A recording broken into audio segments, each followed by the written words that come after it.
Why America is afraid of India? What is the reason? Let me tell you something right now. When you hear that question, most people immediately think about military power, about nuclear bombs, about who's got the biggest army, who's got the strongest fighter jets. And sure, that's a part of it, but if you stop at that, you miss the whole truth. America isn't afraid of India because of just weapons. America is afraid of India because India is rewriting the rules of the entire global game, and no one knows how to stop it. See, fear doesn't come from something you can control. Fear comes when you realize you can't control the other person anymore. For decades, America ran the show. They called the shots. If they said jump, countries had to ask how high. If they threatened sanctions, economies crumbled. If they waved the dollar, nations lined up to obey. That was the system. But then came India, quietly, consistently building something bigger than anyone realized. While the world was busy laughing at poverty, mocking the chaos, pointing fingers at corruption, India was silently stacking bricks, laying down steel, training scientists, raising thinkers, and building industries. And now here we are in 2025, and suddenly America looks around and says, hold on, when did this country become unstoppable? It's not overnight, it's not a miracle, it's discipline, it's resilience. It's that grit that says, we don't quit. That's what scares America, because India doesn't fold when it's pressured. India doesn't collapse when it's cornered. America saw what happened when they tried to push tariffs, tried to dictate policy, tried to pull India into their wars. India said no, and not just no politely. India said it with strength, with confidence, with the power of a billion voices behind it. Now think about it. America has always been comfortable leading, but what happens when someone else is not only catching up, but doing it their own way? That's India. And let me break down the real reasons why America is afraid. First, technology. 20 years ago, if you wanted to build a supercomputer, launch a space mission, or design a world-class missile, you had to look to America, Europe, maybe Russia. Today, India is doing it cheaper, faster, and in some cases better. When Chandrayaan landed on the moon's south pole while America hadn't, it wasn't just a space achievement. It was a message, we've arrived. And when India builds its own 5G, its own chips, its own AI, its own digital payment systems, it's saying, we're not begging for scraps anymore. That's what scares them. Second, the economy. Let me tell you, numbers don't lie. America can't ignore that India is on track to be the third largest economy in the world. And it's not just about GDP. It's about the scale. 1.5 billion people moving upward, buying, building, consuming, innovating. That's a market America can't control. For decades, American companies looked at countries as customers they could dominate. But India flipped the script. India said, come invest here, but on our terms. You want our market, you play by our rules. That's a level of self-respect many nations couldn't afford. And now America sees its dominance slipping. Third, military strength. Now let's be real. America still has the biggest defense budget, no denying that. But military power isn't just about how much money you throw at it. It's about strategy. It's about resilience. It's about self-reliance. India has missiles that can strike anywhere, submarines that can vanish in the ocean, satellites that can guide precision weapons. But more than that, India has the will to use them if necessary. America thought India would always remain cautious, always stay neutral. But India proved in places like Balakot and Galwan that it will defend itself aggressively when the line is crossed.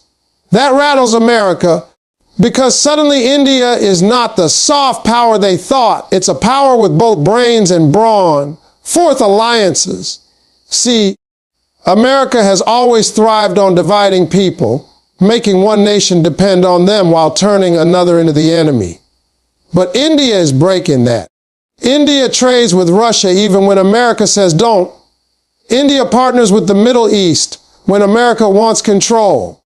India strengthens ties with Africa when America ignores them. India builds relationships with Southeast Asia, Japan, even Europe, without being a puppet. And here's the kicker America needs India too. They can't push too hard because they need India to balance China.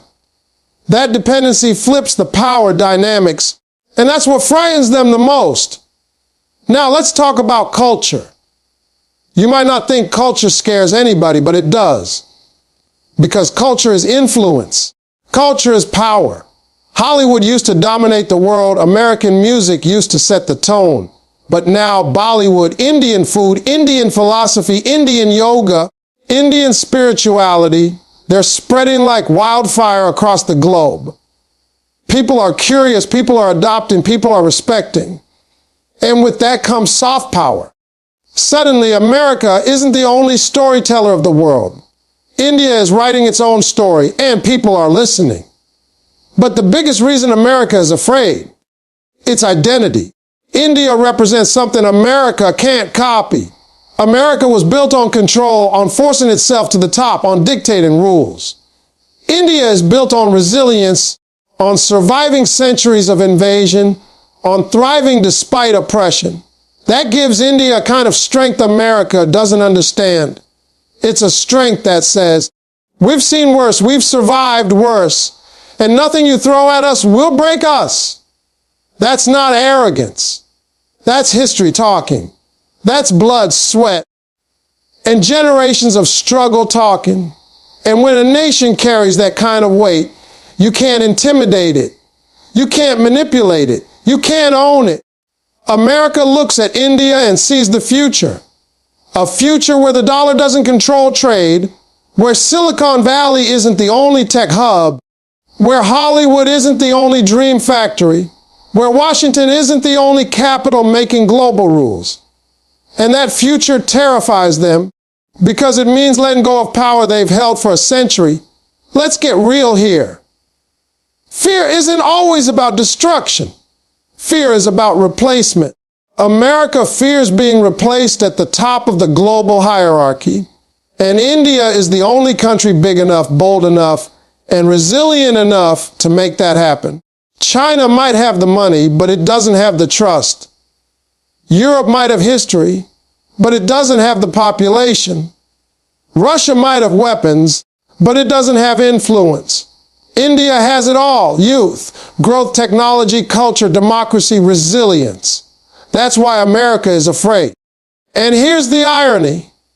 America still calls India its partner, its ally, but deep down they know this partnership is not equal. They know that in 10, 20 years, the roles will reverse. They'll need India more than India needs them. And that shift, that reality, is the reason for every tariff threat, every diplomatic pressure, every whisper campaign in the media.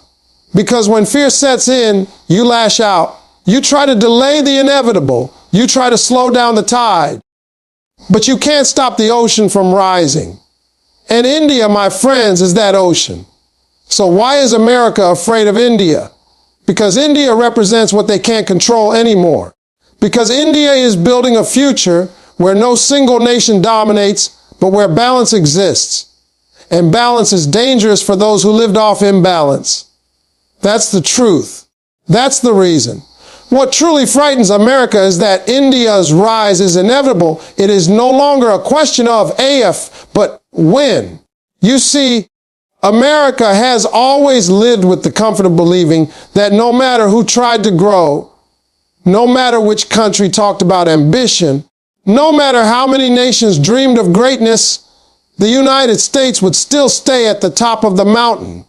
For a long time, that was true. They had the economy, they had the military, they had the culture, they had the influence.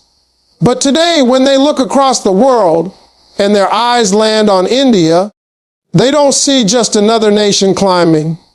They see a nation that's climbing with such determination, such resilience, and such unstoppable energy that the outcome isn't in doubt anymore. America isn't asking if India will rise. They're asking how fast, how high, and how much their own power will shrink when it happens. Now let me tell you something real. Fear isn't born from weakness alone. Fear is born from inevitability. When something is guaranteed, when you know it's coming whether you like it or not, that's when fear digs into your bones. America knows they can slow India down. They can throw tariffs, they can push restrictions, they can manipulate media narratives, but they also know deep down that none of that will stop the rise. Because India isn't just running on government policy, it's running on people power, on history, on destiny. 1 billion plus people waking up every morning, building, innovating, hustling, and refusing to quit. That's not momentum you can bribe. That's not energy you can sanction. That's not ambition you can bomb. That's inevitable progress. And let's get this straight. America isn't scared of every nation's growth. They've seen countries rise before. They've seen Germany rebuild. They've seen Japan rebuild. They've seen China explode in size. But what makes India different is that it's doing all this while staying independent, while refusing to play by someone else's script. America could tolerate a rising Japan because Japan stayed under U.S. security umbrellas. They could tolerate a rising Germany because Europe stayed aligned with U.S. policies. They even accepted a rising China at first because they thought they could make money off it. But India isn't offering America that comfort. India is rising on its own terms, not as a client state, not as a satellite, but as a full-blown power with its own vision. That's what truly frightens them. Think about it. America used to hold the monopoly on global innovation. Silicon Valley was the crown jewel. Wall Street was the money factory. The Pentagon was the ultimate power symbol. But now they're watching India build its own Silicon Valleys in Bengaluru and Hyderabad, watching Indian companies rise on Wall Street, watching Indian scientists land spacecraft on the moon for a fraction of the cost NASA spends. That doesn't just challenge America. It embarrasses them. Because if India can do with 1/10 the resources what America does with billions, what happens when India has equal resources? It's not a contest anymore. It's a takeover waiting to happen. And here's another truth America can't admit out loud. The fear is not just about India's economy, or India's military, or India's technology. The fear is about the timeline. Because America has always been able to comfort itself by saying, yes, they're growing, but it will take them centuries to catch up. That's no longer the case. India isn't crawling, it's sprinting. It's leaping decades ahead at once. In 25 years, India has gone from a developing nation stereotype to the 5th largest economy, a space leader, a nuclear power, and a diplomatic heavyweight. That's one generation. One. What do you think the next generation will bring when 65% of the country is under 35 years old? That's not a climb. That's a launch. And America knows it. Now let's talk about influence. America has always used influence as a weapon. Movies, music, media, money. That's how they controlled the narrative. They told the world who the heroes were, who the villains were, who the leaders were, and who the followers were. But now, India is rewriting the story. Indian movies are breaking records worldwide. Indian culture, yoga, spirituality, food, fashion is everywhere. Indian voices are leading in tech, in science, in politics, even inside America itself. The CEOs of the biggest American companies, Google, Microsoft, Adobe, are Indian. So America wakes up every morning realizing its own future is being shaped by Indian minds. That's not just influence. That's inevitability staring them in the face. And when it comes to politics, America can't stand the fact that India is playing the game differently. They want India to pick a side, either be with the West or against it. But India refuses to choose because India knows its worth. It trades with Russia even when America threatens sanctions. It invests in the Middle East when America wants dominance. It builds ties with Africa where America ignores. It partners with Europe on clean energy, while at the same time strengthening defense ties with America itself. That's not alignment, that's leadership. And when leadership comes from a country America once dismissed as poor and chaotic, that shakes them to the core. Let's not forget history. America is used to dealing with countries that bend under pressure. You slap them with sanctions, they fold. You threaten military action, they fold. You cut off aid, they fold. But India has been invaded, colonized, looted for centuries, and yet it survived every single time. If a nation can survive the British Empire, multiple invasions, partition, wars, poverty, and still come out stronger, do you really think American pressure will break it? America knows the answer, and that's why the fear runs so deep, because they aren't facing a fragile nation. They're facing a battle-tested civilization. Now here's the part that burns America the most. India's rise isn't loud. It's not a boastful march. It's quiet, disciplined, patient. America is used to chest-thumping power. Aircraft carriers in every ocean, bases in every continent, big declarations at every summit. But India doesn't need that show. India shows its strength in the calm confidence of knowing time is on its side. America operates like an empire afraid of losing control. India operates like a civilization that's seen empires come and go, yet still stands. That kind of patience makes America nervous because it means India is playing the long game. And the long game always beats short-term dominance. Look at energy. America tried to control oil markets for decades. They wanted to be the middleman, the gatekeeper. But India is breaking that chain by directly partnering with oil producers, by investing in renewables, by diversifying energy supply. That independence means America's grip is loosening. Look at defense. America wants to sell weapons to India, but India is building its own missiles, its own jets, its own tanks. That's self-reliance. Look at currency. America wants the dollar to rule forever. But India is signing deals in rupees with countries across Asia, Africa, and even Latin America. That's the slow erosion of American supremacy. And erosion is scarier than defeat because it's unstoppable, like waves slowly carving out stone. So when we ask, why is America afraid of India? The answer is simple. They're not afraid of what India is today. They're afraid of what India is guaranteed to be tomorrow. They're afraid of the fact that no matter how many barriers they build, no matter how many tricks they play, no matter how many headlines they push, the outcome won't change. India's rise is written. It's carved into the trajectory of history.